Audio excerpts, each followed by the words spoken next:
رضا کے چہرے سے ظاہر تھا کہ وہ کس قدر خوش ہے۔ اس کی سیٹی میں سارے رنگ تھے۔ وہ جب گھر آیا تو اس کو ماں کی طنزیہ گفتگو بری نہیں لگ رہی تھی۔ جب وہ گھر میں داخل ہوا تو سلیمہ اس وقت عروج سے بات کر رہی تھی۔ اس کو اکسا رہی تھی کہ وہ سرمد سے پتہ کرے کہ سب کیا ہے۔ اس کے تعویذ ایک جگہ، مگر پوچھنا تو بنتا تھا تاکہ ان کو پتہ چل سکے کہ وہ ساری باتوں سے باخبر ہے۔ عروج کچھ بے دل سی ہو رہی تھی کہ جب تعویذ اور عملیات سے من چاہا رشتہ ہو گیا ہے تو اب بھی سب ٹھیک ہو جائے گا۔ سلیمہ کو عروج کی بات پر ہی کیا کم غصہ تھا جو رضا بھی مسکراتی شکل لے کے آ گیا۔ آج تو میرا بیٹا بہت خوش ہے، سلیمہ نے طنزیہ کہا۔ وہ اتنا خوش دکھائی ہی اب کم دیا کرتا تھا۔ عروج بھائی کو چائے تو بنا دو۔ نہیں امی، میں پھپھو کی طرف سے پی کر آیا ہوں، رضا نے جلدی سے کہا۔ کیا؟ سلیمہ تو حیران ہی رہ گئی۔ وہ کب آئی؟ ابھی میں ان کو گھر چھوڑ کر آیا ہوں، اس نے مسکرا کے اطلاع دی۔ سلیمہ تو آگ بگولا ہو گئی۔ زہرا آ گئی ہے؟ مجھے معلوم ہی نہیں۔ صبح 10 بجے ان کی فلائٹ تھی، گھر آنے تک 12:30 بج گئے۔ میں وہیں تھا، کھانا بھی کھایا، چائے بھی پی۔ بھاڑ میں جائے تمہاری پھپھو اور تمہاری چائے۔ سلیمہ کے ہاتھ میں موبائل تھا۔ مارے غصے کے اس نے اس کو بیڈ پر پٹک کر اپنے غصے کا اظہار کیا۔ مجھے معلوم تھا کہ آپ کو غصہ آ جائے گا، اس لیے میں نے پہلے آپ کو نہیں بتایا، ورنہ تو شاید آپ مجھے جانے بھی نہ دیتی۔ رضا نے اپنے دل کی بات ہی کہہ ڈالی۔ مارے غصے کے سلیمہ سے اور کچھ بولا بھی نہ گیا۔ آخر ہمارا اس شہر میں ان کے علاوہ ہے ہی کون؟ ہم ان سے میل جول نہیں رکھیں گے تو کس کے ساتھ رکھیں؟ سلیمہ نے ہاتھ اٹھا کر اس کو مزید بولنے سے روکا۔ بس بس، بہت سن لی تمہاری تقریر، اب میری بات بھی کان کھول کر سن لو۔ مجھے تمہارا ان کے ساتھ میل جول نہ پہلے پسند تھا، نہ اب ہے اور نہ کبھی ہوگا۔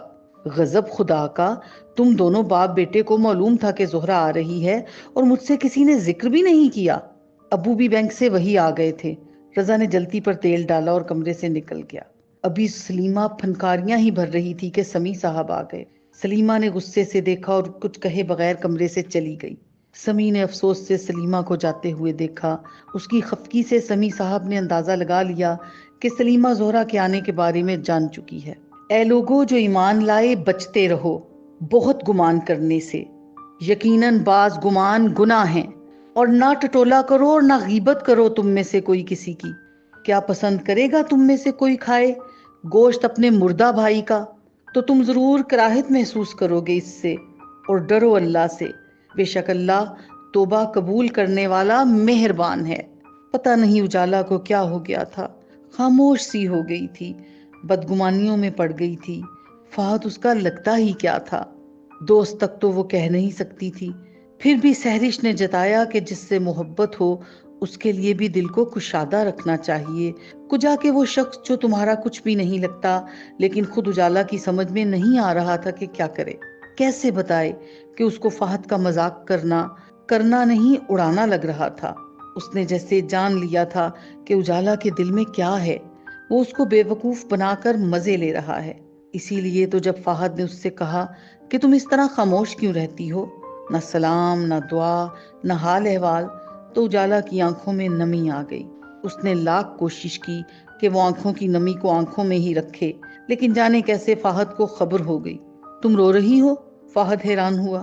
نہیں، کچھ پڑ گیا ہے آنکھ میں۔ نہیں، اجالا نے کہا۔